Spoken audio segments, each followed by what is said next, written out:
Igbo kwezonu. Yeah.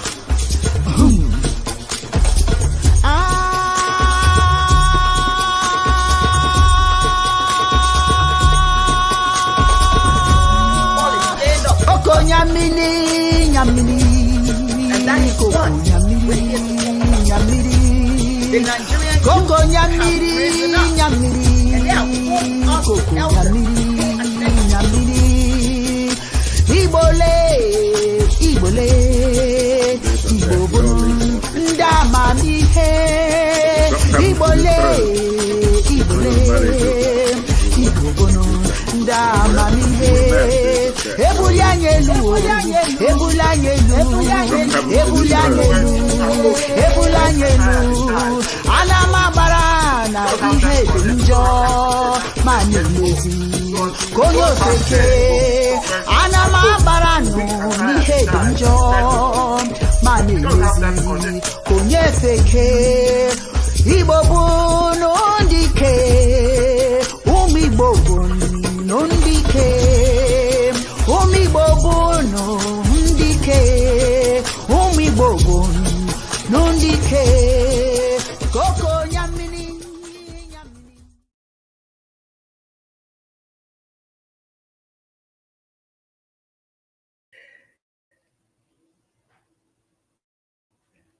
Habari Gani, good morning, good morning. Welcome to another episode of Chiism Live. And as always, thank you for joining us wherever you are. If you're not able to join us today, the video will be available for you to watch much later. Before we get started, I would like to bring in my co-host, Dibia Ochoaja Yudi Onyoha, who's going to lead us in prayer today. Ndewono. Otito niile dịrị Chineke, ọbasi dị elu, Chukwu obiọma, Chidiebere, Olisa nwa amara, ka ụzọ anyị niile ọbụla bụrụ ihe, ka ihe ọbụla anyị batara aka, ka ọ bụrụkwa ahụ mma mma, ka ụwa niile site n'ozi ọma anyị a, nwa obi aṅụrị, taa na mgbe ebiri ebi, ọfọ, ya gazie, ise o. All praises to Chineke, the Creator, the Supreme Being, Chi the good, Chi the merciful, Chi magnificent with grace. Let everywhere of our lives be light. Let all our acts be crowned with good. And may the world prosper through global faith ministries of Chiism, now and forever. So let it be. Amen. Ogeliki Mari. He said, hey, yeah. Not on Hokao. Imari. 2024. This year is almost over. It's just about done. It's amazing. It seems to me like almost over. You just woke up yesterday, 2023, and next thing you know, this is the fastest year in my psyche on record for me. I mean, it went by so fast. It went by so fast. Yes. I mean, this is a record. It's something else. I don't know. I've never felt so, how do you say, like I'm in this time warp. I just kind of like zoomed through time. You know what I mean? I remember back in, I think it was 2000 2007. Yeah. I think it was 2006 or 2007, something like that. Yes. I went to the dentist. I was having a toothache. Yeah. I got a ticket on the way to the dentist. My family was in the car with me because they were going to drive back, you know. So I got to the dentist office in pain. They put me under.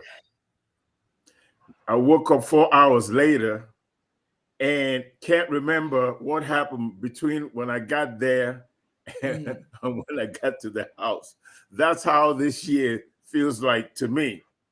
You know, January, next thing you know, it's December 31st. And I'm like, what happened? Where did the time go? You know, it's amazing. It's amazing. It really is. That's right. That is just amazing. Hopefully, you know, this this upcoming year will be a better one for us. Mm-hmm. So now we have to welcome Dibia Chidozie. How are you? I'm fine. How And you are too? Chidozie? I love the cap. That cap. Look at you. Actually, It's obvious it's almost a new year. Look like a new month. The cap is absolutely. I came here for a function, and then I didn't know the program would be on, but because I took this along, so it's You useful. look like new money. Welcome. Real new money. That's it. Yes. It looks like new money. You're not kidding at all. That's absolutely true. Yeah. Yeah. Welcome. Nice to see you again. Mm-hmm. Yeah. Well, listen, welcome. I would like to welcome you and welcome. Yes. Welcome. Thank you, Yudi, for that prayer. And thank you, Dibia Chidozie, for joining us. Happy Kwanzaa, everyone. For those of you Happy in America Kwanzaa. who are celebrating Kwanzaa, it is something that I hope that we'll be celebrating all over the world, because it's a wonderful holiday celebration. Today, we celebrate the sixth principle of Kwanzaa, Kuumba, creativity, to create and maintain beauty, discipline, and order as our personal goal is to honor Africa, the motherland, and our great ancestors of old.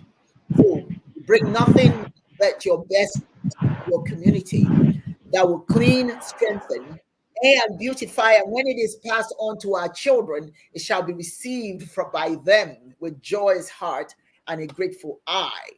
So creativity of spirit, cooperation, and love will make the Black community a great success.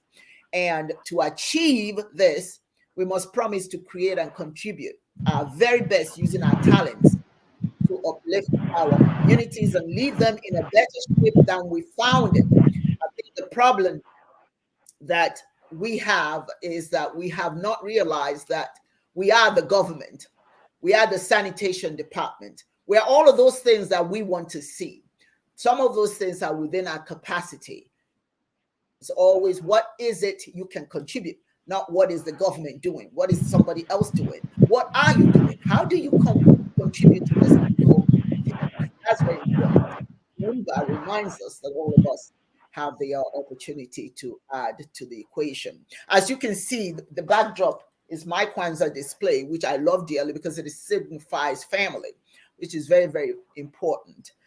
We will get into more in-depth discussion of Kwanzaa a little later in our discussion. But today, we are going to talk about those things that happened in 2023.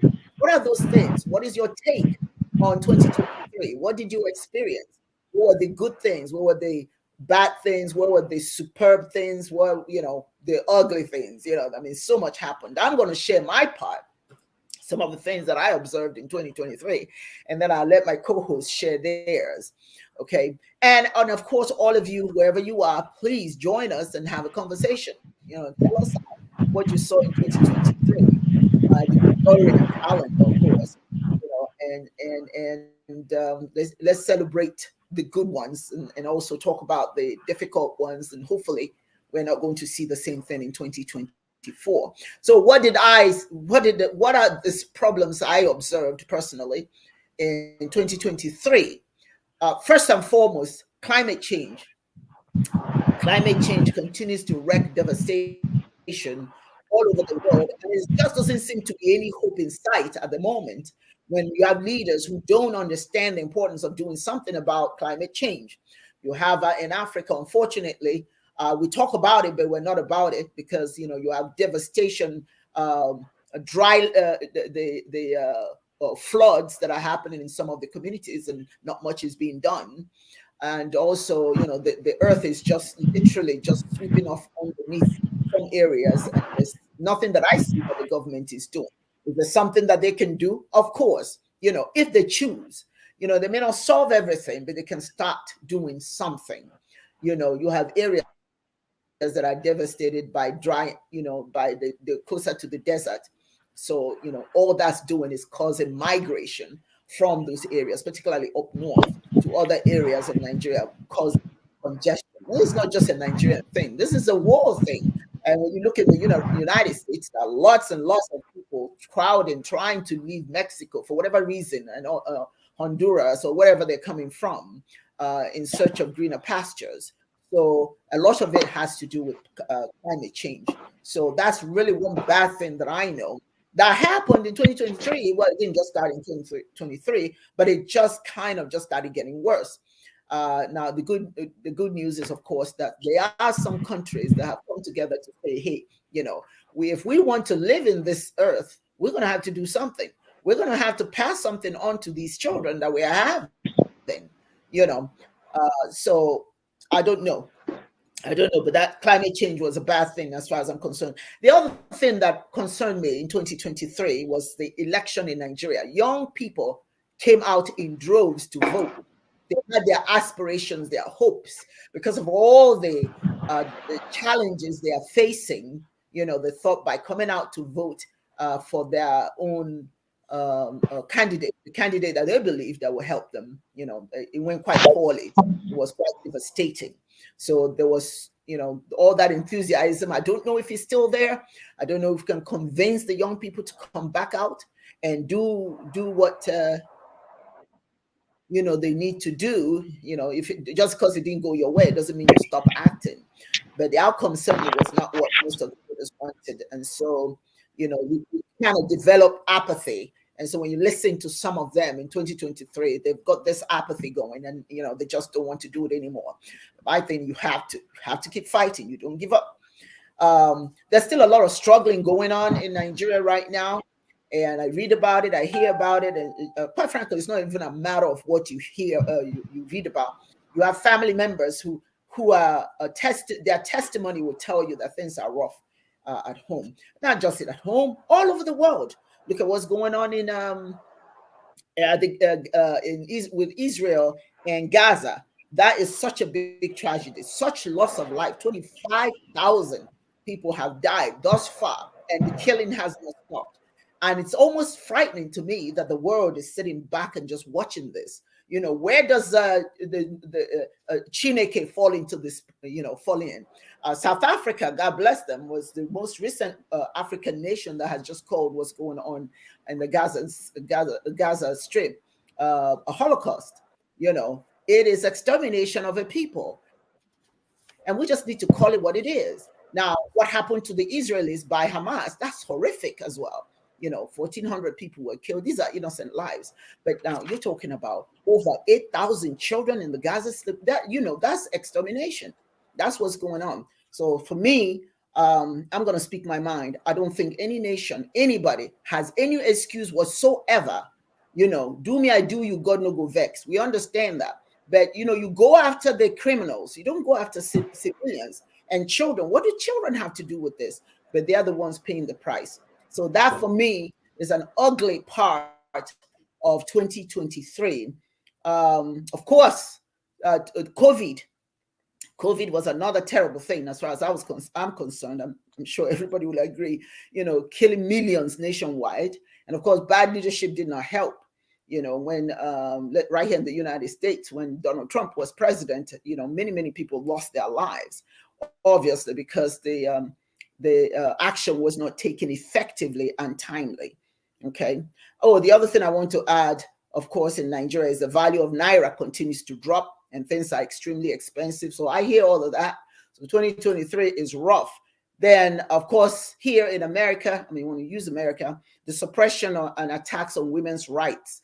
And it's just horrific. It's almost like women are being exterminated because if they have pregnancy and there's something wrong with the pregnancy and they have nothing to do with it, then they are sent to jail. Can you imagine that you're going to be jailed for having a ectopic pregnancy or having a miscarriage? You're punished for that, something you have nothing to do with, or wanting to remove a child who's not going to survive when they're coming to this earth, but then you continue to carry that child, may kill you.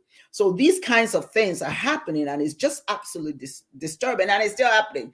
But but what are some of the good things that I see?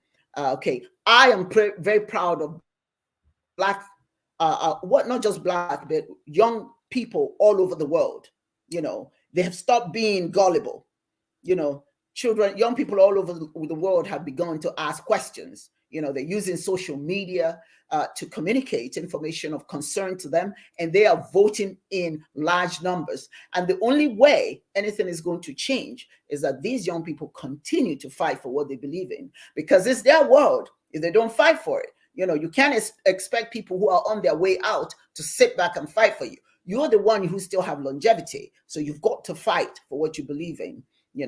And for more good news is obviously the African nations have started to take back their resources from foreign countries. I like that. I'm not a proponent for coups, but sometimes you have to do what you have to do for your own sustenance. Gabon had a coup attempt recently.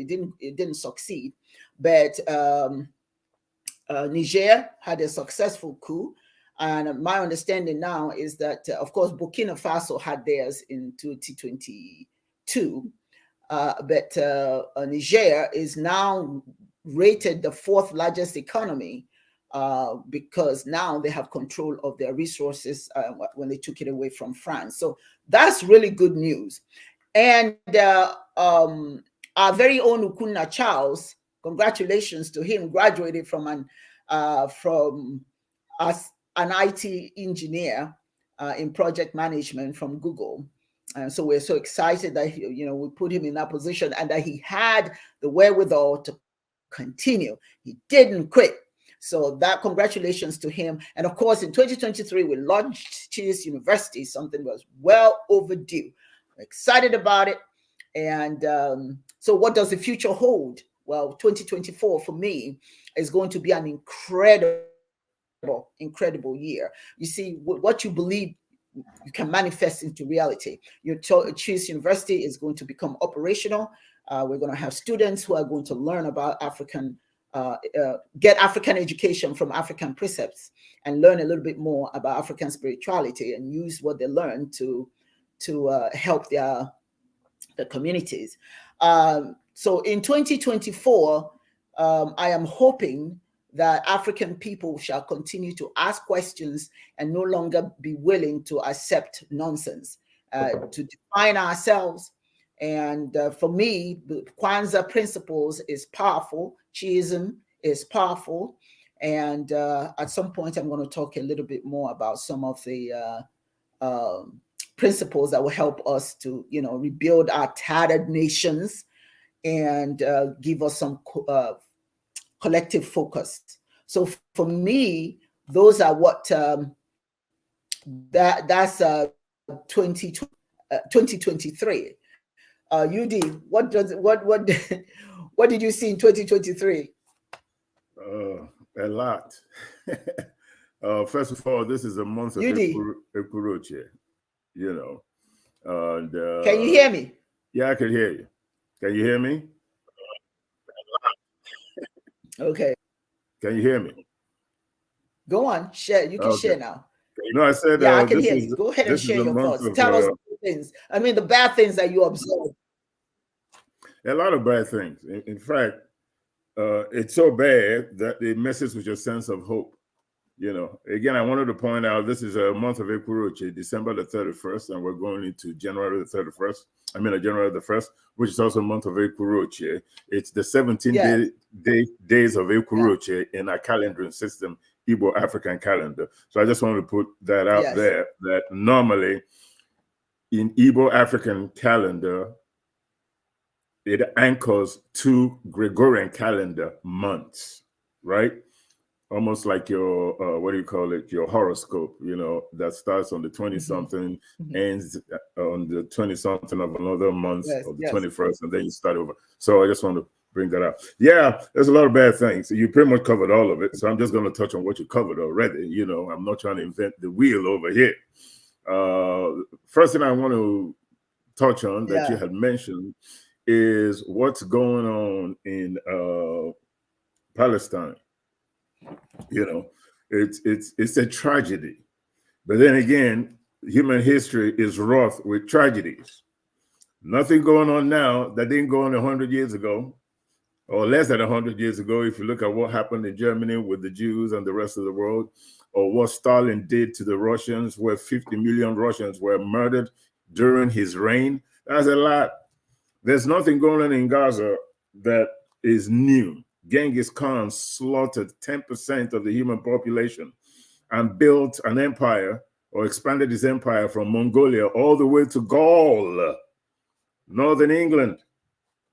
So there's nothing new, but you will assume that as we become, quote unquote, civilized, that we're able to minimize these types of aggression and violence upon our fellow human beings, because we obviously, or at least it's assumed that we found spirituality, not necessarily religion. But then you come to find out that we found religion as in philosophies, but we have not found any humanity. We're still savage, we're still aggressive, we're still wicked, we're still evil, and for some reason, a good has a hard time trumping evil, even though at some point, good almost always triumphs, but not before evil has done a lot of damage, as if it's trying to maintain the balance between the human population and food supply to make sure that we're not over populated in the world, in certain parts of the world. So for some reason, as divinely as he may not sound, evil comes up, creates chaos, lessens the human population. Good comes in, wins over, just like we won over Hitler. Genghis Khan's empire ended up dissipating, and humanity breathed a sigh of relief. And we started to rejuvenate ourselves and grow the human population until the next disaster strikes to reduce the human population, which is normally disaster caused by people, not natural disasters. Natural disasters only kills a few, and if you're unfortunate to be on the path of the volcano, well, that's too bad for you. But don't blame God. Don't think that God doesn't love you. Don't think that you had committed sin. That's why God destroyed Pompeii, Sodom and Gomorrah. No, those cities just happened to be built next to a volcano. You build a city today next to a volcano, you don't need to commit any sin. When nature calls, the volcano is going to explode. And if you're around there, you're dead. It is what it is. Stop blaming God for things that has nothing to do with God, except that nature is doing what it's created to do.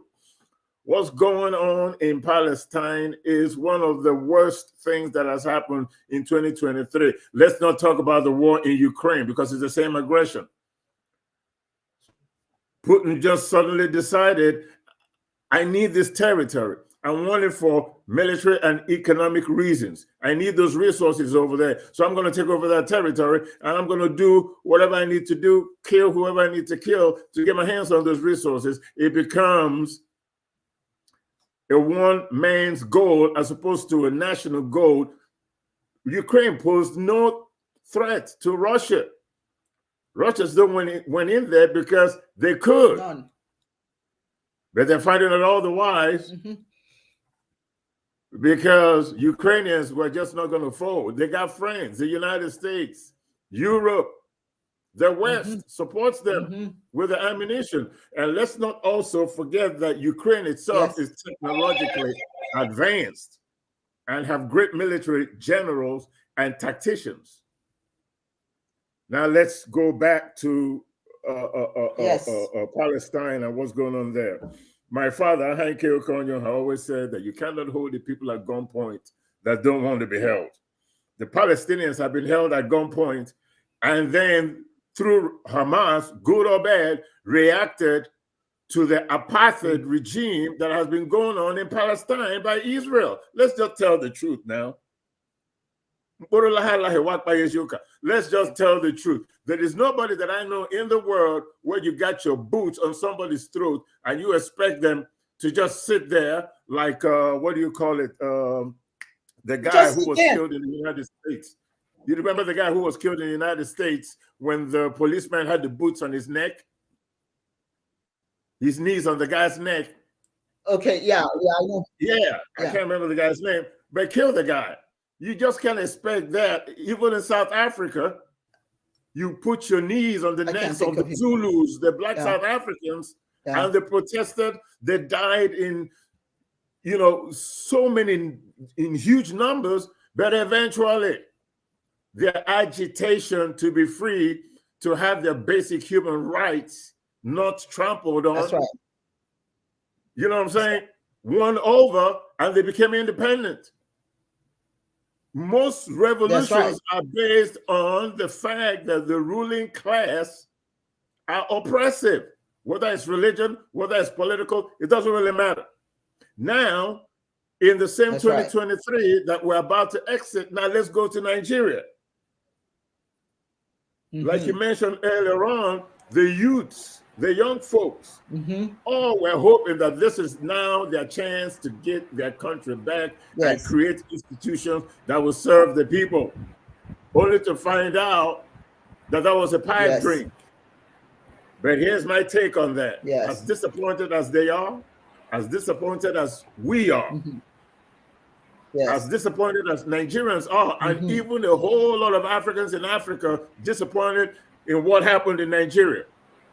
Let Niger, let Guinea, let Burkina Faso, let Mali be an example to Nigerians. You cannot hold the people at gunpoint that don't want to be held. These countries that I just mentioned expelled France, a nuclear power, told France, do what you have to do. Kill who you have to kill. Are you going to keep killing, and the world is going to watch you killing, so that in the end, you're not going to come here with this fake or this facade idea that the West supports democracy and the people's will trumps the institutions that are oppressing you. Nigerians, in the end, don't have the courage to say, you can't put your boots on my neck anymore. We can cry and complain and have disillusionment and all that. You're right back to where you started. If you hit the streets for 1 week, you will shut that country down. They will do what you want. Damn it if you starve. No matter what pain you have to take, your freedom lies in your own hands. If you say, I'm not taking this anymore, it won't happen. But what happened is, once the what we expected to happen happened, everybody said, well, we knew what's going to happen. What are you going to do? It's just the way it is. And the cycle of pain continues and nothing changes. So as far as I'm concerned, Nigeria is in the position that it is in 2023, or that it found itself in, because the people didn't have enough courage to say, no more. You can't do that. We will shut this country down and we will take over. And we're not going to make the country so bad for our fellow citizens. We're going to make it bad for the leadership. Period. Now, let's talk about the good things that happened. You touched on that. I think one of the most important things that has happened to us in 2023 is that we're in the eve, or we're on the eve of 2024, and we're still here with ChiismLive, with pride. We're still here. Still alive, y'all. Yeah, we're still here. We have Dibia Chidozie joining us, and has been a great friend to this show.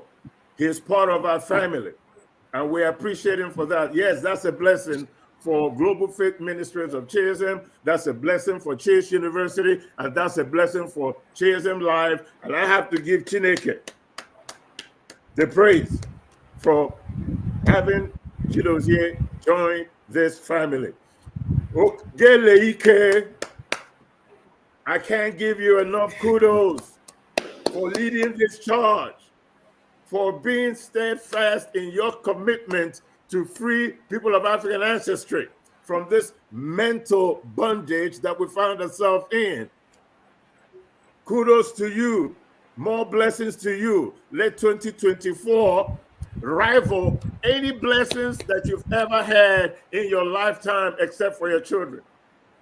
Ogologondo arisike ifi heji zum izo halo ogologondo arisike.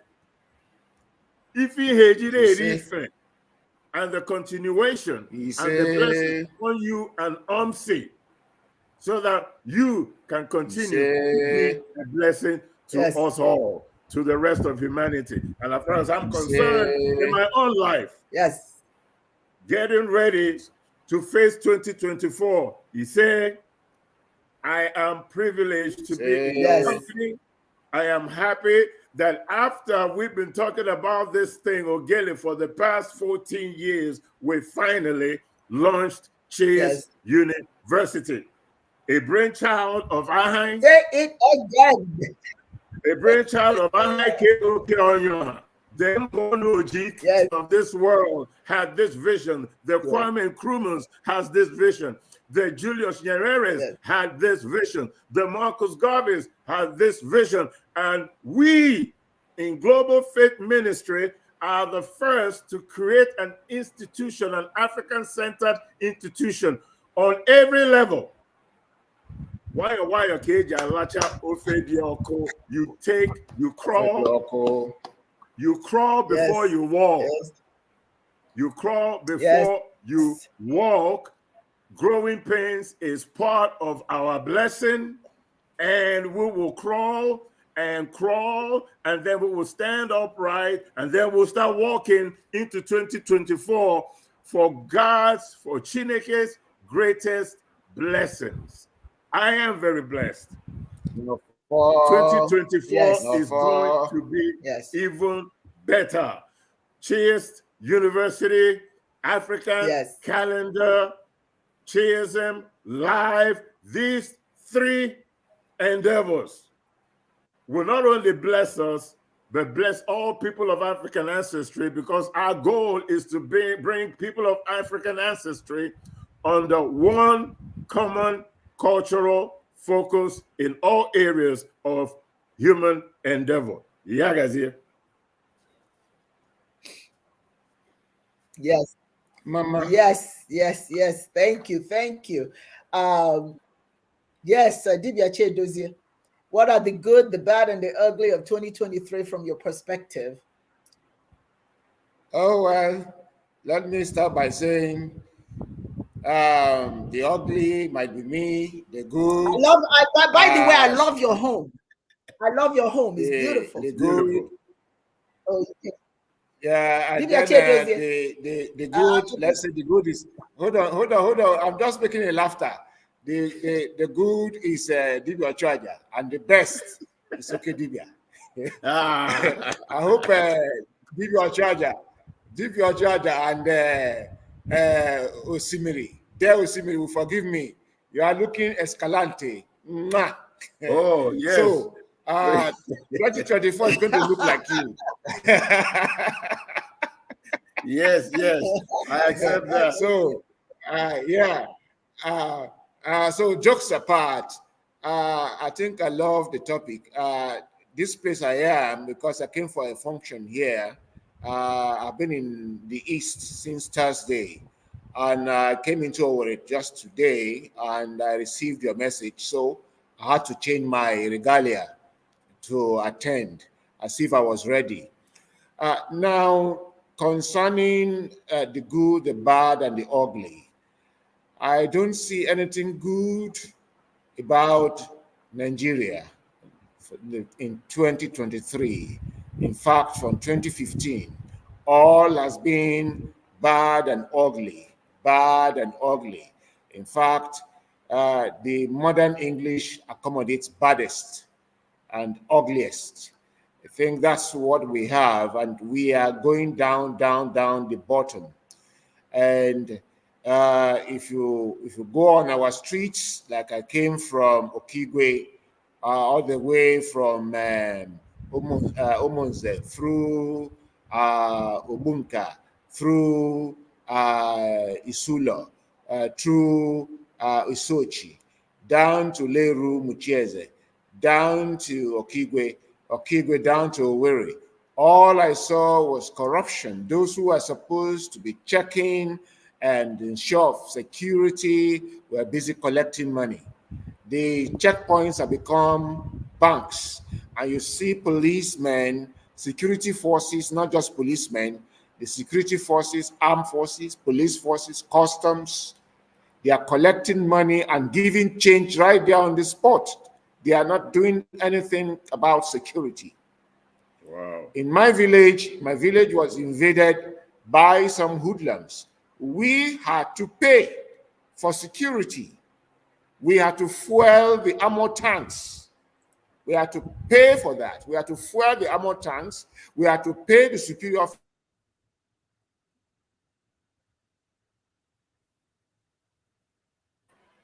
We had to pay the superior officers. We had to pay the rank and file that came to dislodge those hoodlums. So you pay for everything. This is not a society. A society is where it's a system. Society is not a location, it's a system. And so when there is no system, there is no society. Society is about value system. And so where there are no value system, anything goes. The might is right. The fastest and the most crooked, the most cunning can take the day by hook or crook. That is not a society anymore. And that is, if it's a society, technically it is called stateless society. And when they say stateless, it means it has no value. It has the legal system is not working. Nothing is working. And so that is what I can see here. And so what is working is anarchy. What works here is anarchy. Yeah. And that's why the most crooked can take the day. Honesty cannot come to the front. Dishonesty is at the forefront. Insincerity is at the forefront. No value system is at the forefront. Everything crooked. So everything criminal, they're all at the forefront. However, in spite of all these daunting circumstances, we have to remain resolute. That is why we are cheesed. We don't have to allow our minds to be broken. We are here, I see this place like a war front. And as it's a war front, that's why people are scampering away. The syndrome, we are moved away from what you call brain drain. Now the technical word for it is japa. Everybody is japaing.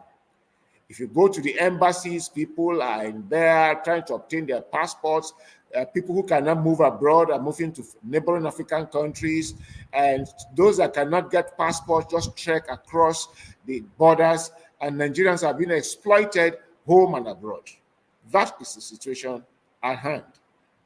And it's a pathetic one, very, very pathetic. And all we can do is to remain resolute and do our little best. And this is the time we need Chiism most. This is the time we need orientation most. Sorry, the is breaking. It's breaking. So I'll be off and on. And so this is the time we are needed most. This is the time the people need us most. And I think Chiism University, like Dibo Ochaga just said, is coming at the right time. It's at the right time. And I'm also one, the way I look at it, this anarchy on ground.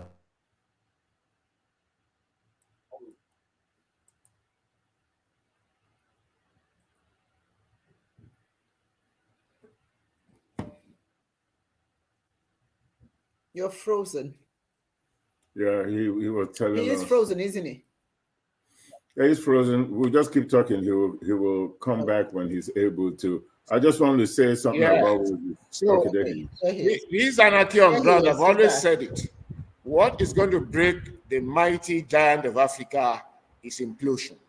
And we are getting there. Because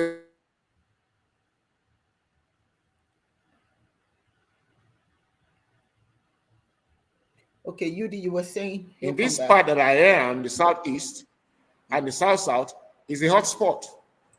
In fact, as I was coming, my wife was busy shouting, "Don't go that area, don't go that area, don't go that there, come back to Lagos, come back." And I said, "I'm not going to run away from my home place." He said, "Please don't. In fact, to come to the southeast at all was a tug of war. She was not ready to let me go because you do not know the places they call the flash point. what is happening here now, there's a war going on, but we are not, the media is not reporting it. Guerrilla warfare is going on here. Occasionally, you just see flashpoint, soldiers are gone, and military people are gone, and unfortunate civilians that are there are gone. It doesn't take more than highest 5-15 minutes, and you don't see them anymore. That is going on now. And in the north, middle belt, we heard about the attack that took place. Over 100 people were murdered. The pictures that we saw, kids, infants crying, their parents dead on the spot. I saw it. This is the second time the military will claim they did not know. It was a mistake. It is not a mistake, it's a deliberate attack, ethnic cleansing. That's what is going on. And I am sorry to say, I've always talked about de-balkanization. We better restructure right now, or I see the rise of ethnic militias in Nigeria. And if that happens, it's going to be a sorry sight. I will hold it for now. They won't. Oh, Lord have mercy. Chineke. Okay, well, do you have any good thing to report?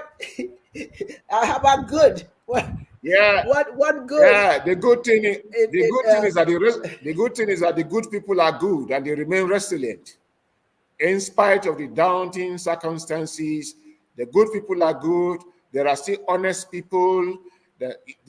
And in spite of the fact that the politicians are trying to make the people to fight among themselves, if you travel to the southwest, you see the good people. They don't want to be tribalized. They want to cooperate. Here in the southeast, you see that the good people, they want to cooperate. They want to build a nation. The problem we have is actually the leadership, the politicians who politicize everything. Virtually everything has been. Religion has been politicized, education has been politicized, politics have been politicized. In fact, what we have in Nigeria is not politics, it's politics. Politics is what we have, tricking themselves out and manipulating themselves out. Hmm. And what I call the misreading of Machiavelli. Here there is a misreading, a gross misreading of Machiavelli's The Prince. I have read Machiavelli's The Prince at least up to 2 times as a student. Now I'm reading as a lecturer. And if I get Machiavelli right, The Prince is a mechanism for dealing with a corrupt society. That's why Machiavelli said the prince should have the cunningness of the fox, the agility of the lion, the slickiness of the snake, and he must deal decisively with those who block his way to his intended achievement. And to do so, both the high and mighty who stand as stumbling blocks must be dealt with. That's why the Prince of Medici had to the warlord known as Caesar Borgia. Caesar Borgia was a warlord, notorious, a lord to himself. And what the Prince of Medici did was to use him as a scapegoat, attack him overnight, and hewed his body into carcass and assembled at the popular junction that everybody had to pass before they get where they are going, and put his head on top of the carcass. And everybody caught fright and said, if the prince could do this to Caesar Borgia, the law to himself, then none of us is safe. For that sample alone, everybody had to move to shape up. So the prince is not just grabbing power for power's sake. It's grabbing power to deal with a corrupt society. And that is why Machiavelli, 10 years after the prince, wrote the discourse. And the policy here is this. When you want to train up children or deal with a corrupt society, there is no discourse. The prince is like what we call the benevolent master. He has the ideal society he wants to build in his mind. Then he marshals resources, human and material, towards that goal. Those who stand in the way are cut down. Then when society has been built as value system, then discourse can come in. Democracy can come in. That if we allow democracy in a lawless society, what you are going to have is what you call tautocracy, mobocracy, or whatever kind of, that is the rule of the mob, the noisy minority, lording it over the silent majority. That's what we have in Nigeria today. But I am saying that's not the reason why the silent majority should remain silent. Like Dibia Charger said, it is time for the silent majority to wake up. It is time for us not to run away anymore. It is time for us to stand and wake up to the challenge on ground. Because if we don't wake up to the challenge on ground and try to change the system and be consistent about it, be persevering about it, it's not attempt Lekito Gate protest. It is more than attempt a vote through P2B. It is more than then you go underground, everybody begins to run away. No, you must remain resilient. You must show steadfastness, because to change a corrupt system, you can't do it overnight. It's something that takes some time, and you have, the only way to do that is to be resilient, to be persevering, and to be persistent. Well said. Well said. Thank you so much. You know, one of the things that it's important for us to note, it's not that there are no systems in place with universal application that we can use to order our societies. We do have those, and I always go back to the principles of Kwanzaa, not because those principles are universal. All right, you don't have to reinvent the wheel. Those things, believe, having one umbrella spirituality, and having these principles that tell you what we need to order our societies. The problem is always the leadership that don't have the interest of the community at heart. Okay, it's what's in it for me. What can I get out of this? But if they would, if leaders will actually follow a process to order the society, it's there. There something that I found very interesting when you talk about Kwanzaa. Some people start calling it, oh, it's just a fake holiday. It's a fake holiday. Okay, which holiday is not fake? Which holiday was not initiated by man? Is it Christmas? I mean, that's just the perfect question to ask. Is it Easter? Is it Valentine's Day? Is it what is it that other people are celebrating that is not formed, organized by humans? But when it comes to yours, when your learned Black people put together a process followed to order your lives, personal lives, and also the community, we decide, oh, it's fake. Why is it that the African principles are fake and everyone else's is okay? What is wrong with the concept of unity, idinotu? What is wrong with that concept? Doesn't unity give you the opportunity to work as a collective? What is fake about that? And the Kwanzaa principle, the first one is idinotu. If you don't want to call it umoja, call it idinotu. That's all it is. What's wrong with that? What issue do you have? Now, we have a tendency when Black people start something, then we want to find what's wrong with it. Either we find what's wrong with the concept, or we find something wrong with the person who introduced the concept. Morana Karinga was the one who put together Kwanzaa. But it's African principles, African cultural principles of how to work together. Idinotu. You can call it whatever it is in your language. But then you have these Black people. Now, I'm not talking about white folks. I'm talking about black people who are focused on the fact that the man who started Kwanzaa, he did Kwanzaa, he organized it as a concept. Because he went to jail, then that's, all the principles are no good. We shouldn't practice it because the man went to jail. Well, he's no longer in jail. Sometimes when you commit a crime and you're put in jail and you see what life is outside of the community, when you find yourself locked up, you tend to think Malcolm X was locked up and he had to learn what it meant to be a black man. He found Islam, the African concept of Islam, of course, so that don't worry about the messenger. Did you get the message? Yes. We refuse to get the message. We refuse to get the message. There's nothing. I have a Nigerian woman who said, why are you celebrating Kwanzaa? Isn't that African? Who are African Americans? They are our brothers and sisters. They're from Africa.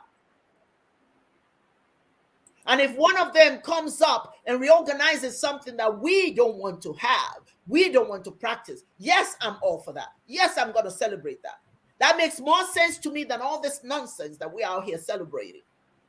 And I'm talking nonsense, and y'all know what I mean. 7 principles that tell you if you follow these principles, actually make effort to follow it. Unity, the first principle. Unity in your home, unity in the community. The backdrop here at Kwanzaa, it means a lot to me.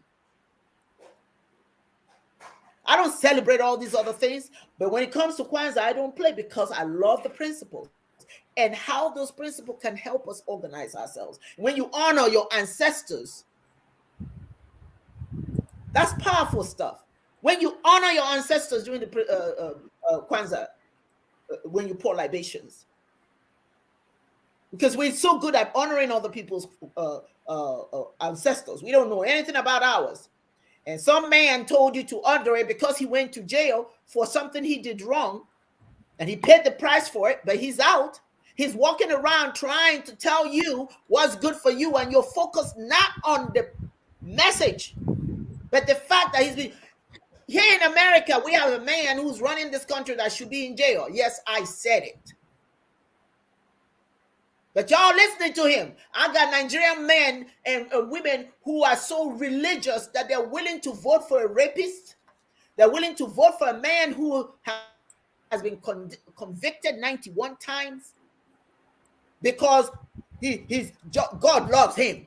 God sent him here to do what? To do what for you as a black man? To do what for you as a black woman? Because he's strong. Strong where? What is strength? Anyway, I don't want to go into that. But the point I'm trying to make is unity is essential. There's no unity. All these things you're saying, if there was any unity, any sense of unity, understanding that it's going to take all of us, that we need to come together as one to rebuild Nigeria. If we had that concept and actually go after with all of our capacity, we'll be a better nation. But there's no unity. There's Hausa, there's Yoruba, there's Igbo, there's this, there's that. Everybody fighting, looking for I don't know what, but we can't come together. And then you look at the second principle of Kwanzaa. You don't have to, it's Kujichagulia. Helping ourselves, helping each other, helping ourselves individually. Going to school.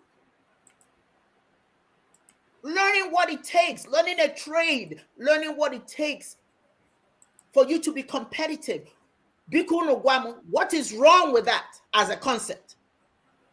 What does he having gone to jail have to do with your inability to take care of yourself? He's telling you, okay, I've made all this. I've been to jail. I've done all of that, but you don't have to go. You don't have to go. You don't have to do what I did. But if you will organize yourself, study, do whatever it takes to become a citizen of the world, a citizen of your community, you grow, you do better. What is wrong with that? Guys, I'm just kind of laying the foundation here why some of us refuse to practice these principles because of Maulana Karanga. A very learned man, PhD, very educated man. But we don't want to hear because he's a black man. I was watching a video and this black guy was just there saying, you know, he was just so proud to say it's a fake. But you got behind you, you got a Christmas tree. You got Santa Claus. You got all of that. What is that? What is that? You believe in all of that, but you don't want to believe a black man. The next principle, the third principle, Ujima. Collective work and responsibility. We work together. Yep. We move in the same direction. All this stuff you're telling me, Nigeria is not doing that. We're not doing that. We don't understand that if we you wash, I wash your hand, you wash my hand, my hands come out clean. Ujima, it's powerful. If all of Africa will practice that, you know, you walk down the street and you see trash, and then we'll stand there, grown folks, standing there talking about this so much trash. You are the sanitation. You're the sanitation department. And your tools are a broom, a trash bag, and a pan, trash pan. Start cleaning. Wrap your hands on it. If they can't do it for you, can you do it for yourself? I know I see homes where trash is all over the front. If you ask, I say, the governor, nah, this kind of governor. You're the governor of your house.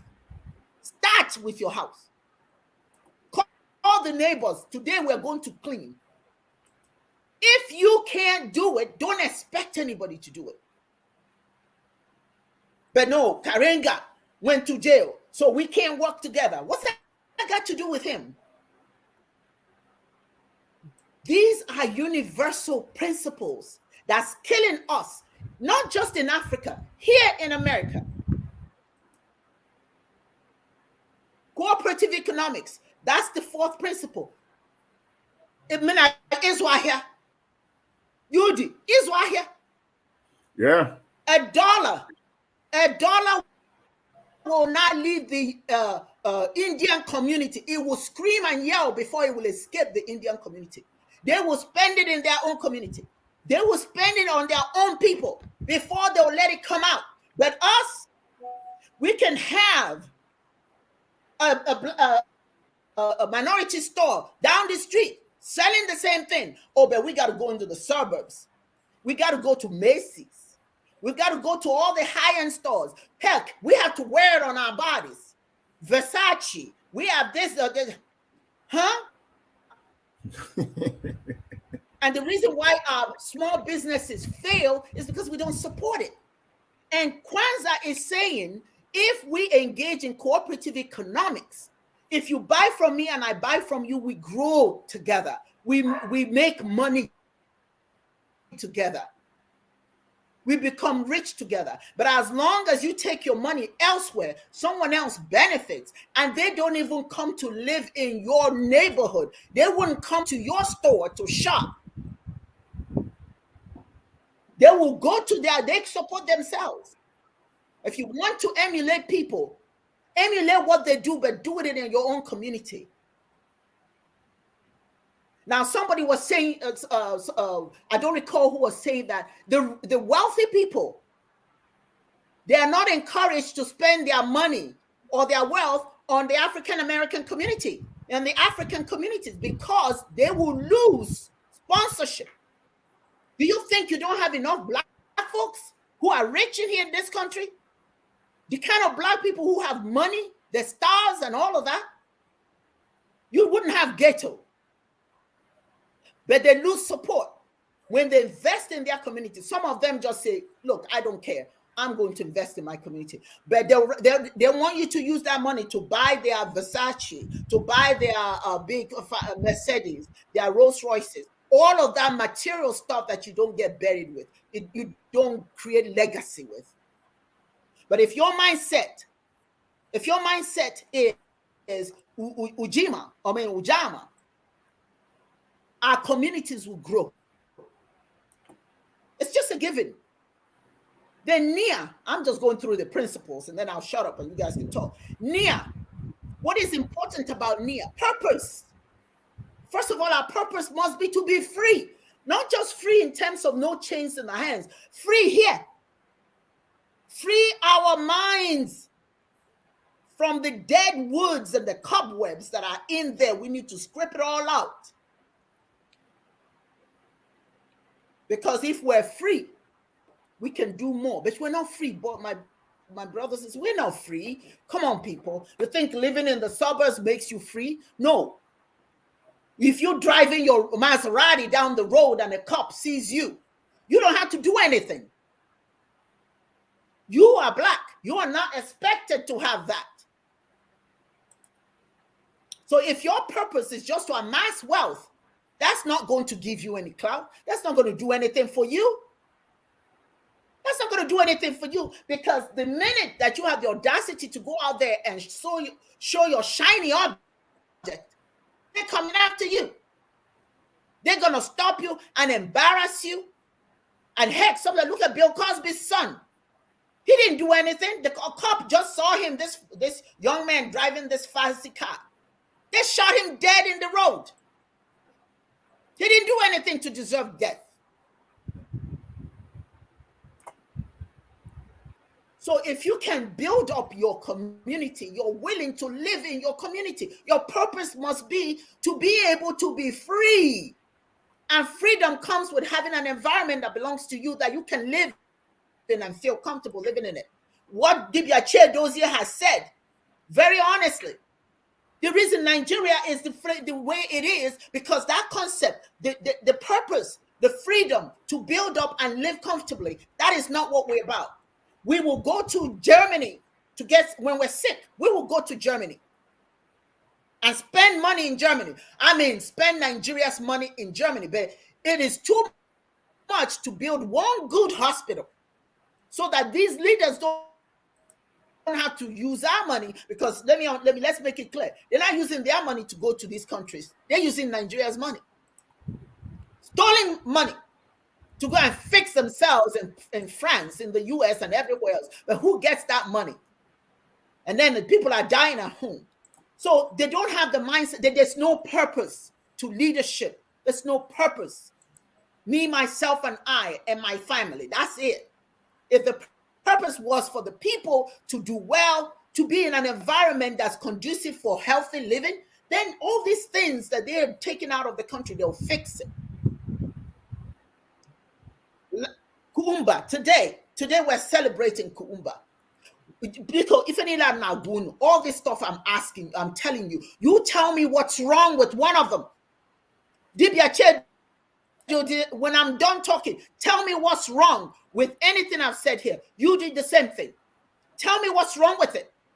Yeah, it may be simplistic when you think about it, but the bottom line is everything is simplistic unless you put your energy in it, unless you make it a requirement. You even share that in schools. You teach the young people how important these principles are for their future development, for the future of their country. But we don't do that. Creativity. Our children are creative. You know, I was saying to, I don't know if it was my husband I was telling, and my daughter, Americans who can sing, I mean, everybody knows you for your music, but come and listen to the songs, the Kwanzaa songs that they create. Yudi, does that make sense that we can't come up with beautiful Kwanzaa songs? Of course not. We have songs that it's like you're singing to kindergarten. Because we don't believe that we can use our creativity to promote our own things. We don't believe that we can use the creativity to build up our own things. That, Ahai wrote a song, and he said, a nation of, some people just hate themselves and everything their own, and love everything foreign with zeal. A nation of such people will never prosper until they learn to love their things. Loving Kwanzaa is more important to me personally. I may not practice all of those to perfection. I'm still growing, I'm still learning. But those principles are so powerful that if Africans on the continent will give up all this nonsense that they celebrate, embrace New Harvest Festival, New Yam Festival, embrace those things that are traditional to us, and practice these principles with African principles, we will do better. Because we've got the talent. The world knows us for our talent, but we don't use it in our homes. We don't use it in our homelands. Why is Africa in tatters? Because we don't see the value in using our talents. And when I say talent, we have artisans who will not even carve black things and sell it with pride. They will have one foreign art piece and sell it at an exorbitant price, and then their own thing they put in the back of the store. I remember going to Aba. I think I've told this story before. I went to Aba, and they brought out all these shoes made in England, made in France, in China, and all that stuff. And I'm standing there. I said, I want the shoes made in Nigeria. And they brought out. They said, Madam, you don't want the one made in Nigeria. This one is British. This one is. I said, did you hear what I just said? Where are the shoes made by Nigerians? That's the one I want to buy.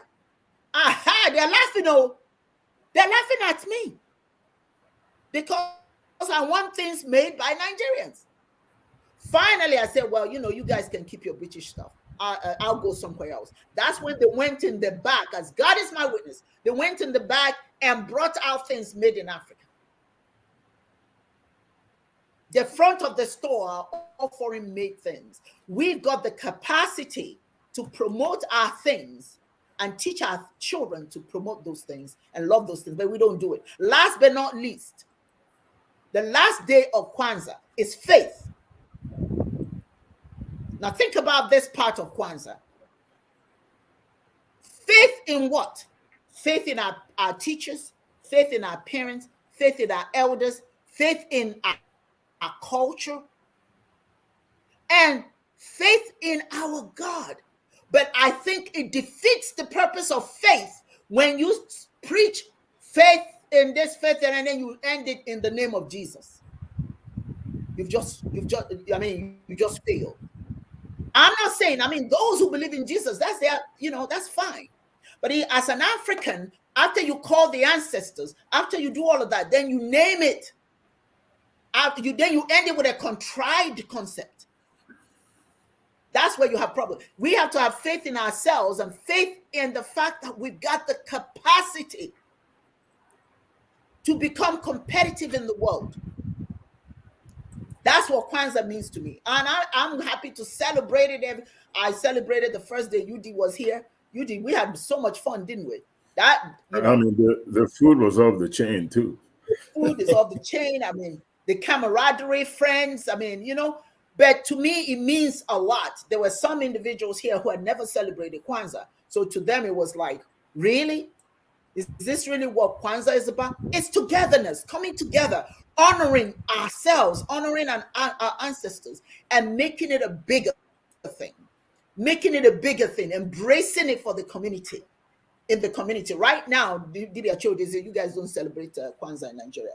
But right now, in America, there are so many events going on everywhere in celebration of Kwanzaa. And what I don't like about the explanation you get about Kwanzaa is immediately they get defensive. Oh, it's not religious. It's not religious. What do you mean it's not religious? Pouring libation is spiritual. It's spiritual. So you can't just say it's a cultural thing. And that is a way to market it so that those who are all these religionists, they can feel comfortable, celebrating it as long as you say it's cultural. It doesn't impact their religion and all that stuff. But the truth of the matter is, all I just explained to you, those principles, that's African spiritual concepts. That's African spiritual precepts. So you can't say it's not spiritual. Well, you can call it just culture, but to me, it's spiritual as well.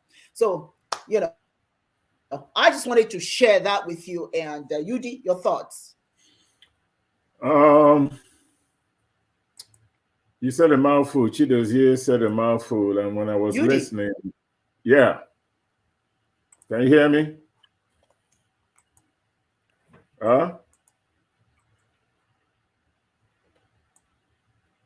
Hello?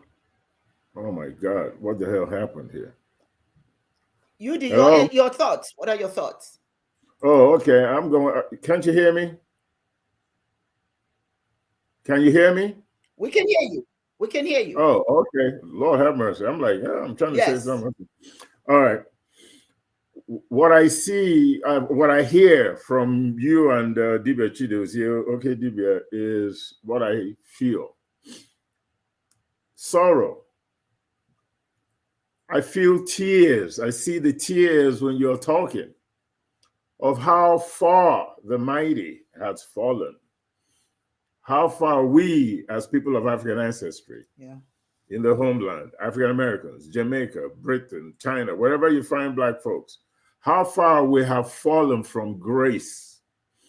The level of self-hatred that it's so imbued in us that we're having a hard time jettisoning anything that stands in the way of progress.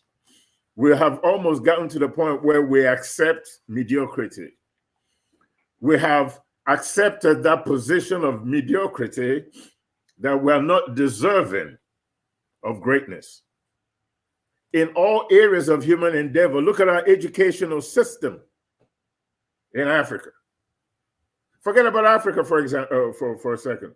Look at the HBCUs in the United States that are supposed to cater to Black Americans, to African Americans. When you go in there, you don't see anything African in there. They're even further removed. Yeah, you might have your professor of African history, but that's all you got. Everything that you do, you use the excuse of you were enslaved, so we developed our own stuff, taking you even further away from your African roots. You have your marching band in the HBCU and they're doing all this and stomping all that. But in the end, it's a marching band. I would like to see a halftime show in an HBCU where they come in there and perform some African dances. Then I'll know that you're serious about being a university that is catering, or being universities or institutions of higher learning that are catering to your ancestry, which is almost non-existent. They're still into their church over there, their Baptist church, their reverends, all that stuff. Just because you walk around here with dreadlocks doesn't mean that you appreciate your Africanness. Just because you're wearing dashikis. White folks wear dashikis too. A China man can put on dashiki. Anybody can put on dashiki. Anybody can wear dreadlocks and have an afro. That doesn't make you the kind of person that is actually interested in your Africanness. The political system that we've adopted in Africa has nothing to do with our primordial core as Africans. None of our history is embedded in our political systems in Nigeria, and you wonder why it is not working. You wonder why there's so much chaos, as Dibia Chidozie eloquently pointed out to us. That you, okay, Dibia, talking about the idea that we do not appreciate Kwanzaa that is based on African spiritual tenets out of our political system, out of our primordial core. There is nothing that we're practicing in our African communities or in African countries that has any institutional backing. Nothing. Not even tourism, which is the simplest. All we know about tourism is Victoria Falls, and people running around hunting lions and looking at giraffes. That's about it. We don't have any institutions, no religious, political, cultural, judicial. We have no traditional institutions anywhere in Africa that is extolled by its leadership. Not one. The reason why Africans have no appreciation for their culture, religion, political systems, everything that is primordially African is because we have never been able, from within or without, developed institutions taxed with the promotion of African culture, spirituality, unity, which is like the most paramount ingredient to progress. Institution starts with the security, which is another important aspect of having a thriving economy. When I could get in my car from Enugu and drive to Lagos, and I ain't worried about armed robbers. That I used to, believe it or not, do in the 70s. Kwanzaa is based on African spiritual political systems. Irindi, the New Yam Festival, is based on our agricultural calendar and spirituality. They go hand in hand. One does not work without the other. Our socio-economic systems in Africa had canons. Primary economic capital, which was land, was communally owned. You can say that about anything in Nigeria or in Africa right now. Labor was communal. Individuals engaged in private enterprises. Everybody worked regardless of their social status, making the society classless. But we have developed, based on a foreign system that says that you have to have classes: the rich, the middle class, the poor. The little guy got to work to become in the middle. Then the middle guy got to work to become up there. There is no level ground. There's no playing field that says, I don't have to be a multimillionaire. I don't have to be poor either. We all have a chance for economic sustenance, regardless of our status. Why? Because of the communal aspect of our economic systems.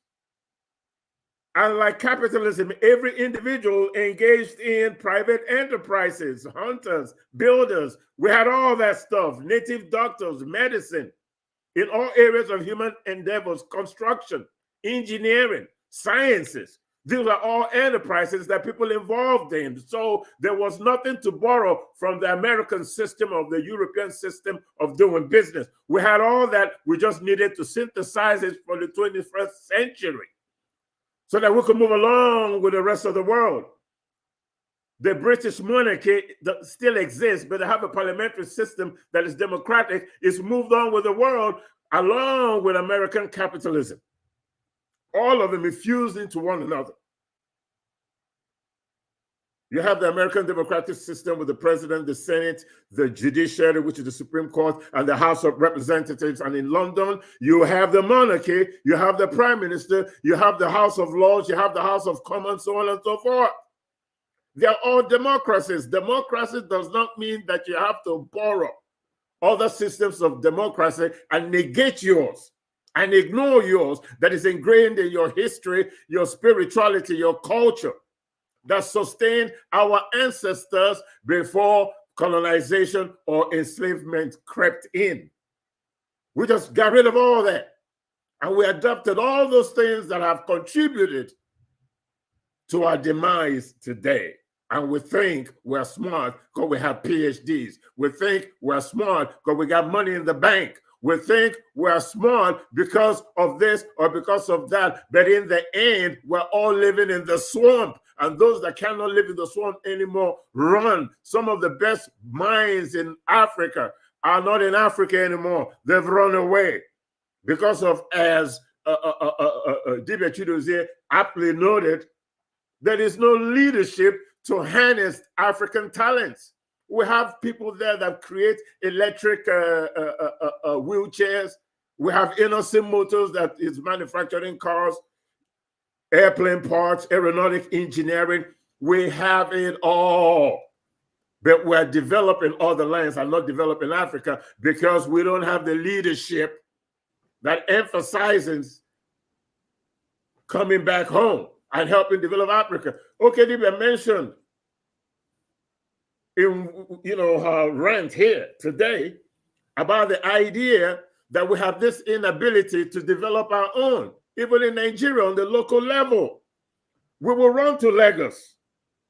We will build mansions and build the businesses. The only time we come back to the East is to go to the village, eat nkwobi, celebrate Christmas. That is not even part of your culture. Or maybe come in and do New Year Festival and then run back to wherever and spend your money in Lagos. You're not spending it in the East. You do everything you do out there. You go up north to the north. You open up businesses. You own the biggest granola store up north, but you don't own one down here. And you don't even ask yourself how many people from the West and how many people from the North have come to the East to invest in the East.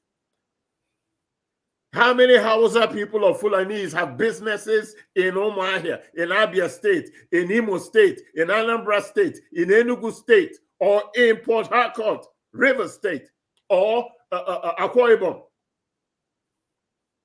How many Yorubas?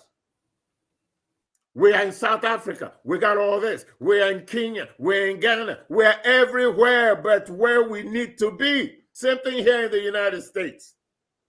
When a black person opens up store with quality goods, just as good as those outside his community, we feel validated. We feel that we're somebody by going out of our community to go buy houses, businesses, do everything outside of it, and don't have this understanding that we can bring that same energy into our community and help to build it and develop it and have our own side of town called the Black Town, the African town, whatever you want to call it. Just like you have Chinatown in the United States.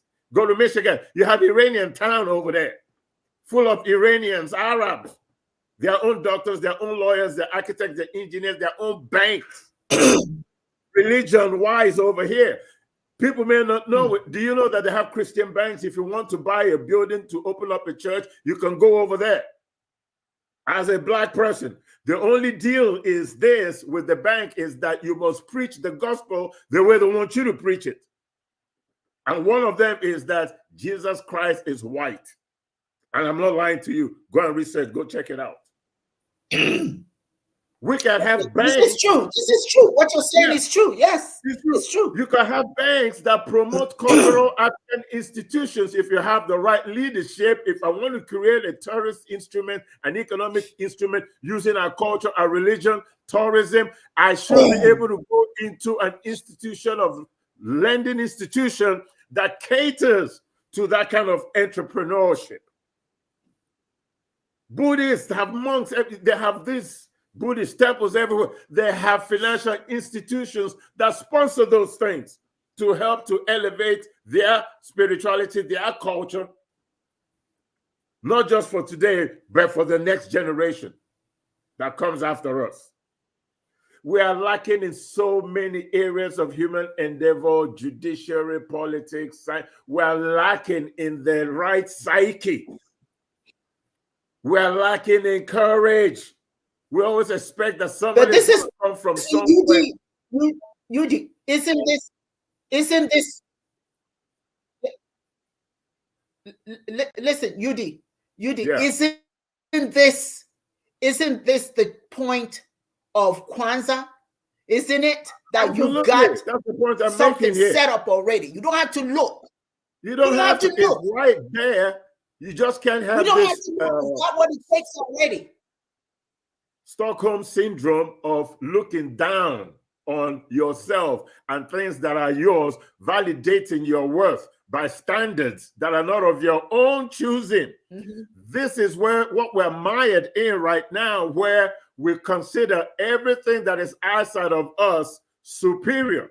This level of inferiority complex on all levels. On all levels. Education, their education is superior to your education.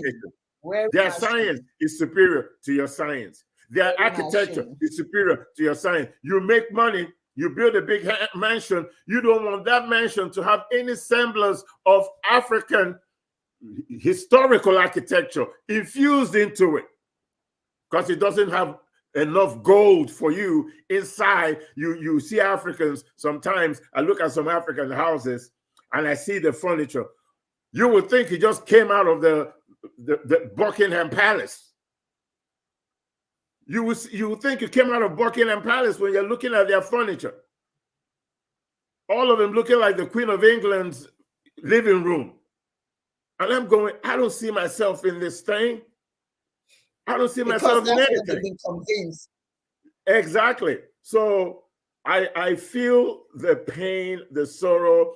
I've had this same outlook as Dibia Chidos here have had, although in the end he, expressed some optimism. And I know you too feel the same way. And there's a sense of hopelessness, and yet there's a sense of triumph in the back end of it.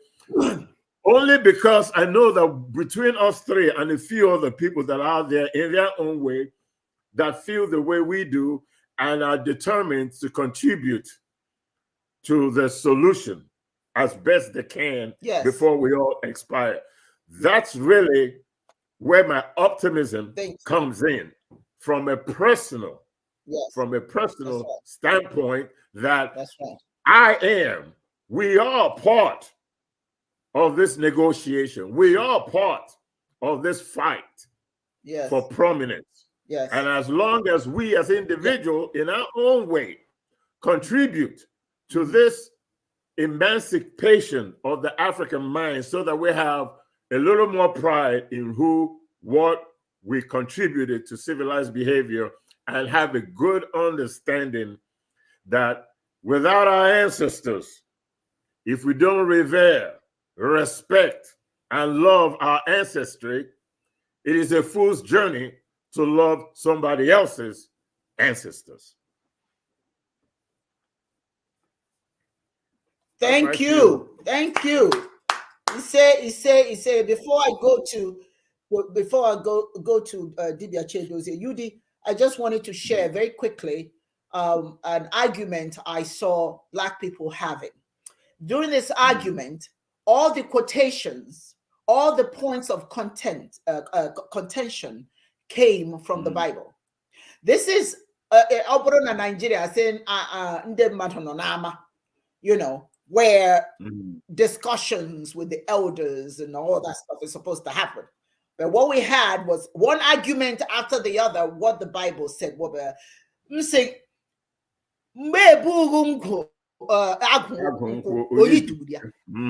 That's my question. Before Mr. Agu was given some trees to warm his body, I mean a chimney to burn wood, did he die of cold? Didn't he have a system of keeping himself warm? What did we Africans believe in before the Bible? Why are we arguing through the Bible? The Bible said, this one said, well, no, that you're not reading it right. You're not reading it right. This is what I said.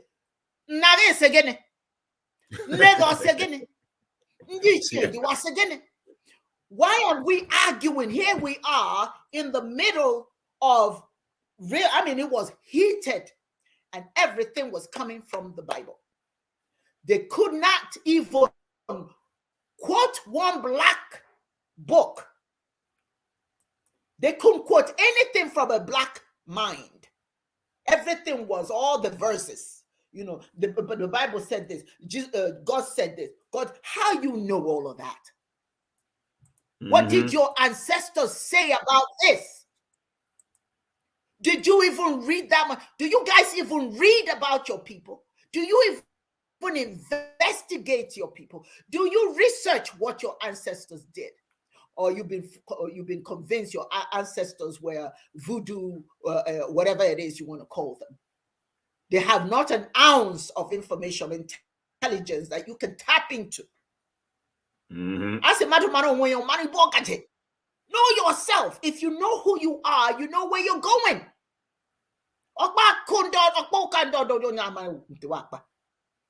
Or we can quote the Bible. We can quote other people's stories, mythology, but nobody can quote ours. And nobody can quote ours because we are too ashamed, full of shame. We can't quote ours.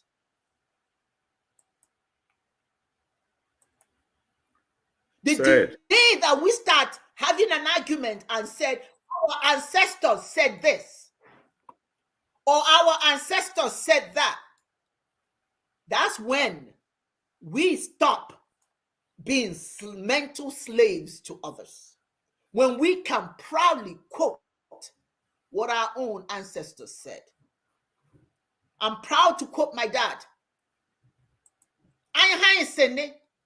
He's an ancestor now. He said this. Then his father said this. His great-grandfather said this. You all have ancestors in your home. What did they say? Before the book came. The leader said, I will praise myself if nobody will praise me. That's why the lizard nods. I'm all that and a bag of chips. I am that. We are descendants of greatness. I'm not talking about kings and queens. Some of us may not have that, but we are descendants of greatness. And look at the world and see where Black people fit in. Everybody tries to emulate you, but you. Yeah. Sad. They want to emulate your dance, your songs, your clothing, name it. I mean, you go to some of these big fashion shows. It's African clothing.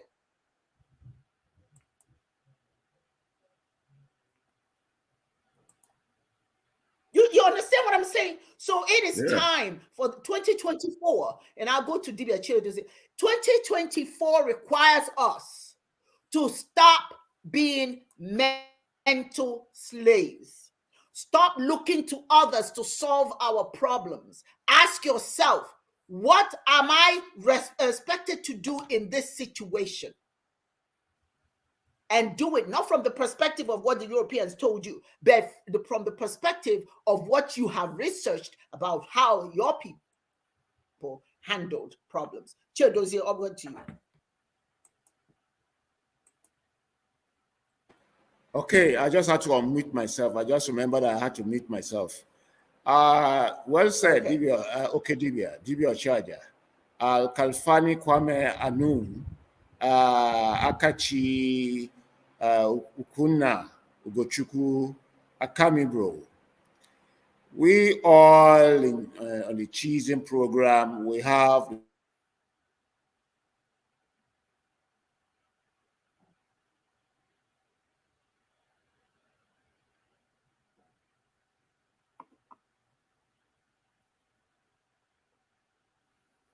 He's frozen. He's frozen a little bit. Okay. Okay, we're going. No, he's coming again. Oh, now he's off. Yeah, he has go gone. Ahead. Yeah, okay. Well, Rudy, go ahead. You can start. Yeah, add more of your thoughts on. Yeah, I'm just going to kind of write on what it is that you spoke before we, turned it on to him, and then he's having some technical issues. But it's this idea that there is nothing good about Black folks' culture, religion, spirituality, that we knew nothing till the European or the Arab came to our shores with the Bible and Quran in tow, that we were totally ignorant, that we had no science, we had no spirituality, religion, we didn't know God. There was nothing about the African that was worth flaunting. This is a narrative that has, persevered because we were enslaved to the West and colonized in the motherland. Our educational systems were changed. Everything about us was changed. Our God was changed. Our understanding of ourselves was changed. And through decades of torment, the African man and woman has changed into a mental slave to everything. Slave to everything. There's nothing about us worth flaunting. That is the psyche that we have now. When you talk about God, which is an English reference to the Creator, Everybody goes, oh yeah, we're talking God. If I say Chineke, they call it voodoo, chukwu, unless you're a traditionalist. I'm talking about something else. God of many names, Yahweh, Ubangiji, Ukulunkulu, Uvuzulele, Jiami, Chineke, Chukwu. All names for the Creator, but we all don't speak the same language. We call the Creator what we call the Creator based on our language, our culture, who and what we are. But we've been socialized to believe that everything about us is inferior and that we must accept to be relevant in the world today. We must accept all those things that justified and helped to colonize and enslave our minds. We revere the ancestors, the Jewish ancestors to be in particular. In our textbooks, when we talk about history, we talk about Mungo Park discovering the Niger River. Then we forget that there were people living there already. So he didn't discover anything. Columbus did not discover America. Abraham, David, Ruth, Gideon, Job, whatever. They're not my ancestors. My lineage doesn't come from them. We have never had institutions in Africa since colonization, since oral history was taken away, since our writing systems were taken away, where we etched our history in stone on something. All that stuff have been taken away where we don't talk about our ancestors. We don't realize that Mandela is an ancestor. Aha is an ancestor. Noah is an ancestor. Moshe Shu is an ancestor. And let's talk about ancestors not based on the spiritual perspective of it, where in Igbo stuff you have to be 80 or more, and it varies depending on what community you belong to. But let's just talk about ancestors in terms of those that came before us. Who are the great Africans that contributed to what we know today in all areas of human endeavor, from medicine to science? The huts that you built. Who built the first one? We talk about Imhotep building the pyramids. He's an African. We talk about that.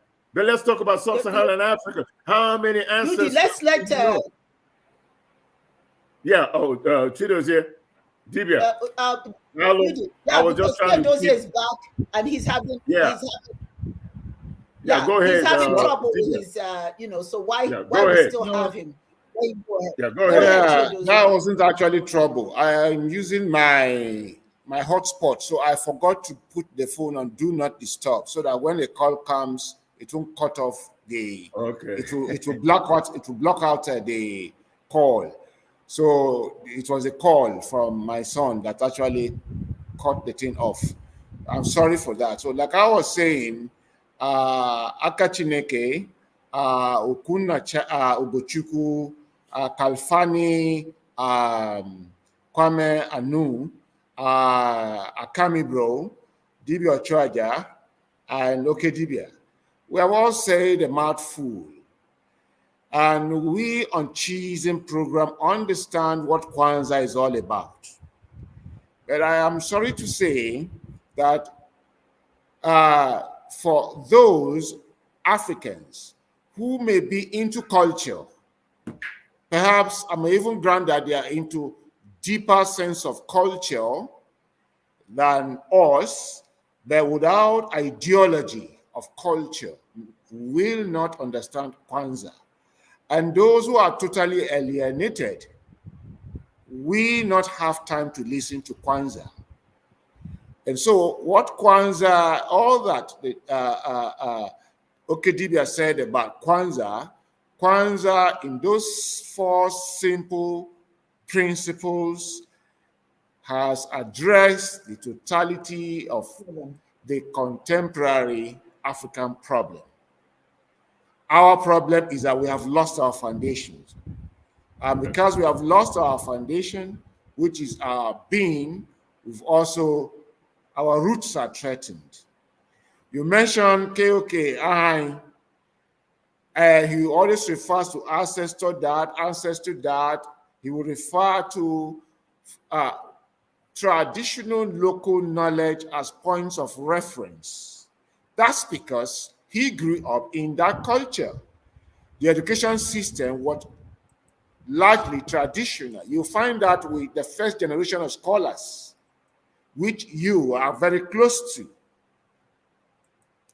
the likes of Chinua Cyprian Quincy, Wole Soyinka, you see that these were scholars who were deep-rooted in culture.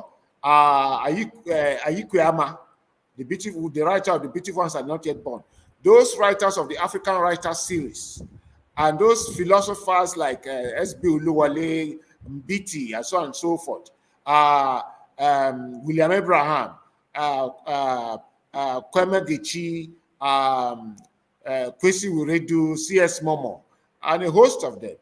They were people who grew up in culture. And so the Western education that was being given to them was contradicting their cultural upbringing. And so they had to protest. They had to protest through their writings, through their poetry, prose, novel, through their artworks, like Dibia and Dibia Chaja are still doing through Chiism. They had to protest through their writings in philosophy. But if you look down the memory lane, from exactly the 1960s till date, what has permeated and persisted is either Western education or Arabic education in Africa. Because I dealt with this problem extensively, and I come to realize that it will be difficult for us to have that large quantum in number, like K.O.K. or Ahai, Quincy, Achebe, Soyinka, Momo, all these authentic, take Atta Diop, Chancellor Williams, Ivan Van Septima. It will be difficult to have even those of us seated here now talking, the young ones like Chineke, the young ones like Akamibro. It will be difficult to have them in this generation because for over 50 years, all that the African has been exposed to in through education is either Islamic or Western. So, and a people are exactly the kind of education or the stuff they have up here. And that is why, for me, Kwanzaa is telling us, for me, because we can keep talking about this on and on. You have said all that we need to say. I don't need to say much anymore. What Kwanzaa is telling us in 2024 is that we should remain steadfast, we should remain steady, slow and steady, be healthy, and make sure we carry on with the program we are running, and make sure that this program continues at all costs, and that we intensify the visions of the likes of Ahai through the Chiis religion, the Chiis university, and eventually, by the time there is a substantive university, that's not online university, but it's substantive university, that substantive university will begin to address the problem of alienation and the mentality of mercantilism, because these are the two fundamental problems of the black man today: alienation and mercantilism, all driven by slave mentality because of foreign orientation. It didn't start today. It started with the likes of Mansa Musa, Askia the Great, who imbibed foreign religion, Islam, and this issue of mercantilism, quandamonism, this issue of mental slavery, this issue of alienation, setting that they had to pack too much gold, what trillions of dollars today, to Arabia, squandered everything in Arabia, and had to borrow to return to their empire, thereby exposing Africa. And then there began the mass invasion of hinterland Africa. And you see that with the mentality of alienation, this problem of alienation, colonial mentality, there's inferiority complex. You cannot believe in yourself, because that is what colonization is all about. Destroy the African system. And when you destroy the African system, replace it with a foreign system.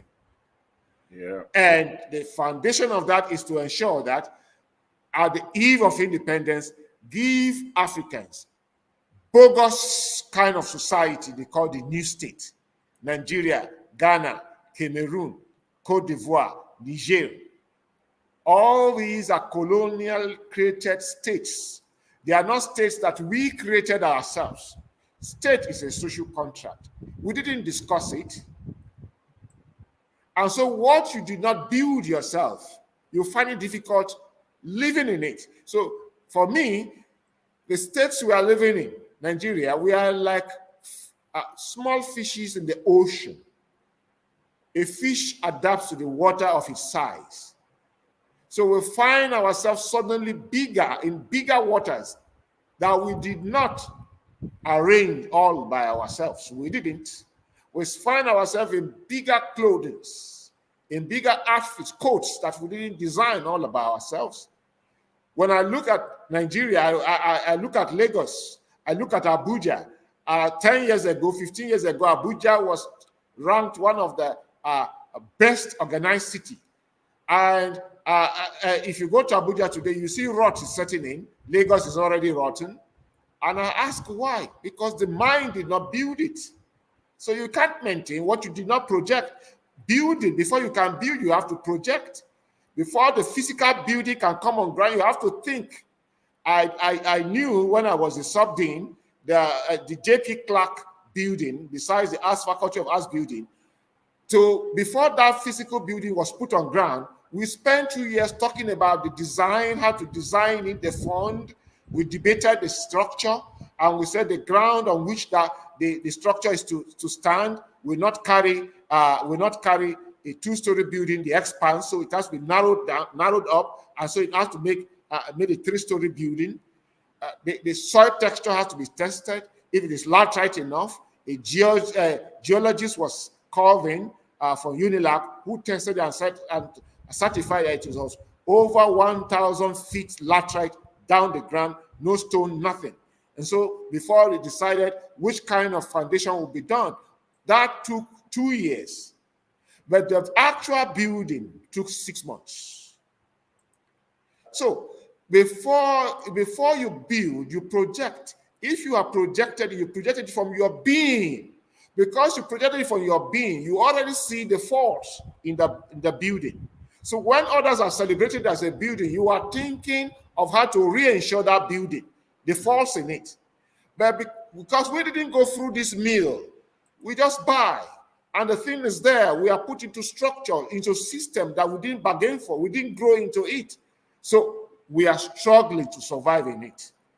So what Kwanzaa is telling us in actual fact is that if we are to deal with this problem of the Africans generally, we have to begin to tackle it from the roots.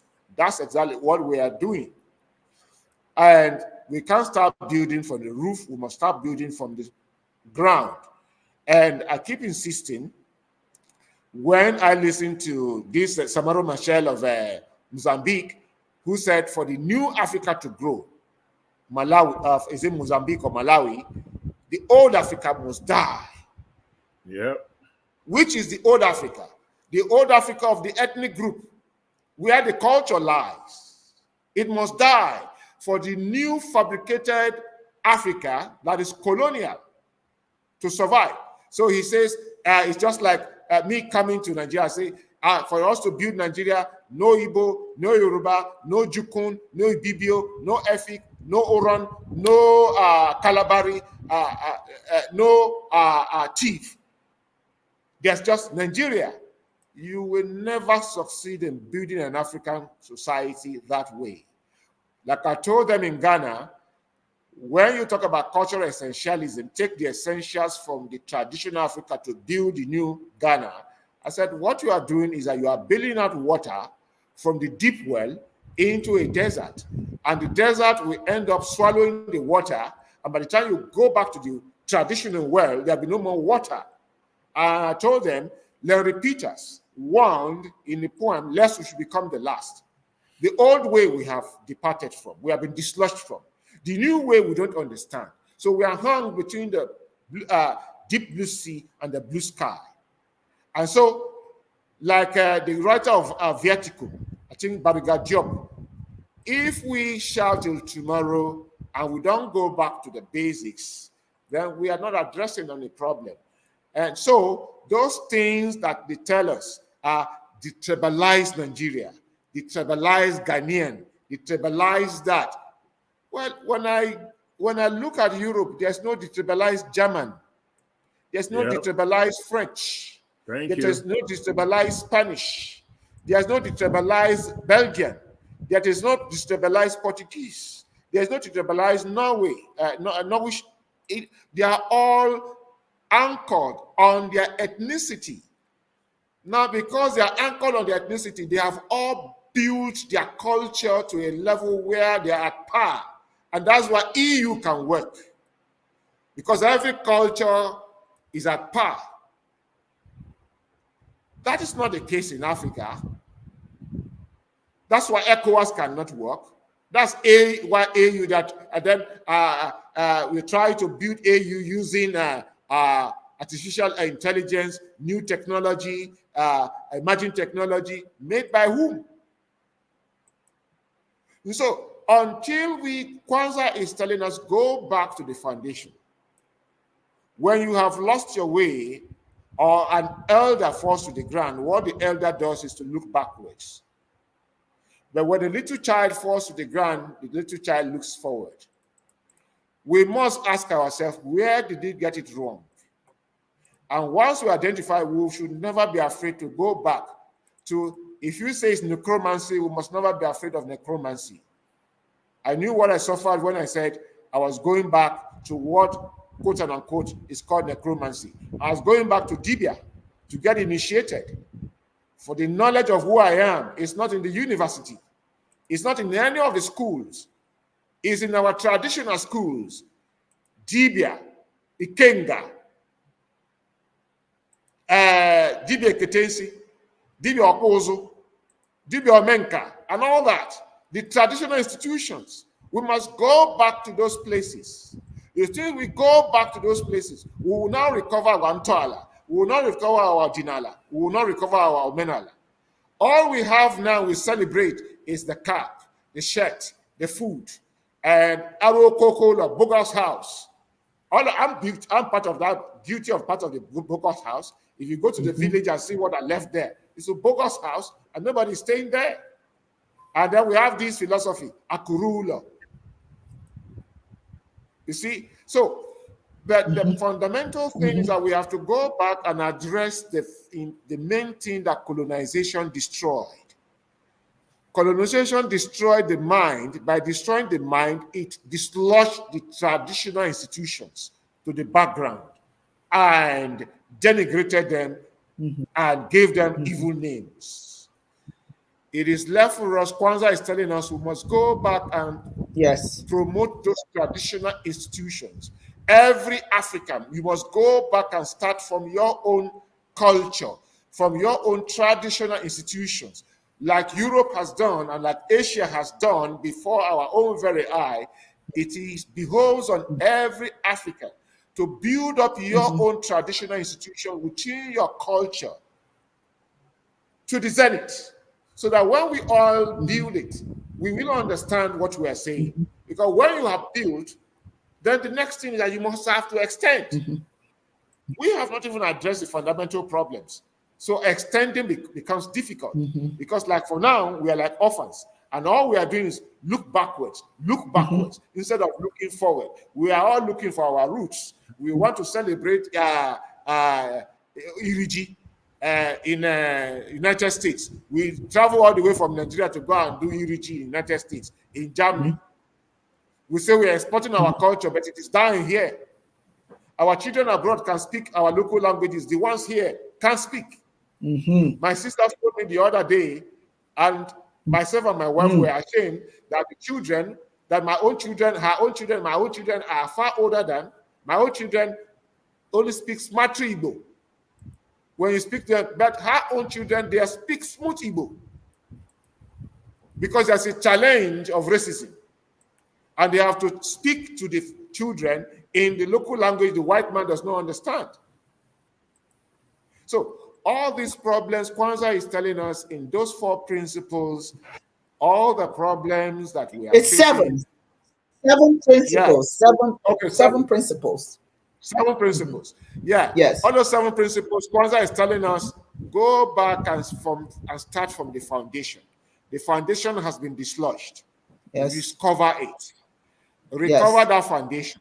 Yes. The institutions within the foundation that have been relegated to the background, reconstitute them and develop within the institution. Yes. So I stop this issue of trying to be detribalized. We must move from the tribe and build bridges across.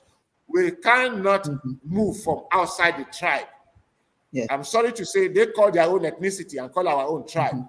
We must move from the ethnic foundation, but we must not stay within the ethnic foundation. When we have built the ethnic foundation and solidify the institutions, then naturally, everybody that has built wants to extend. You want to build bridges across. I think that's what I understand Kwanzaa is saying, my own little sense. Yes. Thank you. Beautiful, beautiful, beautiful summation. Absolutely. Yes, absolutely. You have, we say, beauty starts from within to go outside. If you don't have beauty within your community, nobody will respect you out there. Okay. I was watching, this was very interesting. I was watching, it was back in the day, maybe in 1965, they had a bunch of young people who were debaters. They were debating. And all the African children, all the European kids, they were all debating from their own perspectives, okay, from their cultural perspectives. The young black kid, the really very vibrant young man, he was arguing, but he didn't have an African concept to argue with. You see, he was arguing with a European concept, but, trying to argue as much as he, to outdo them, outdo the other kids. You said, but the other kid, but the young people are arguing from Eurocentric, concepts. But he's arguing Eurocentric concept, but he's just better at it. So even though he was very outspoken and was really had command of the English language and all that, I felt a little bad for him, because the French and the German and the American kids, they were arguing from their own perspective, but he didn't. So this is what we do to our children when we think we're educating them. Yeah, you may educate them to the extent that they may outshine the people who own the culture, but they have no mastery of their own. So quite frankly, people still look down on them. Okay, so it's a global world, I understand that we should all certainly, learn as much about our neighbors as possible, but it's also important for us to know ourselves, and present ourselves as we truly are. The time is against us now. It's 11:59, so we're going to end this program today. And I would like to thank all of you. I'll thank you, Dibia. Thank you for your wonderful contribution. Thank you, Dibia Chiedozie, for your contribution. And thank you, all of you who are here, who joined us today. Remember, today is Kwanzaa. We still have 2 days of Kwanzaa. Today is Kuumba. Please light the candles and, pledge to do all that you can do with your skills, your creativity, to make the African world much better than you found it when you were born. And so it is. Thank you all. I wish we had more time to continue, but we're going to have to end it here. All right, you guys. Kalfani, Akwame, Akimi Bro, Akachi Azubike, Ukuna Ugochukwu. Thank you all for being here. We appreciate you, and we look forward to seeing you next time on ChiismLive. Harambe, which means let's work together. Harambe, yeah. Thank you, Dibia Chodeze and Harambe. Okay.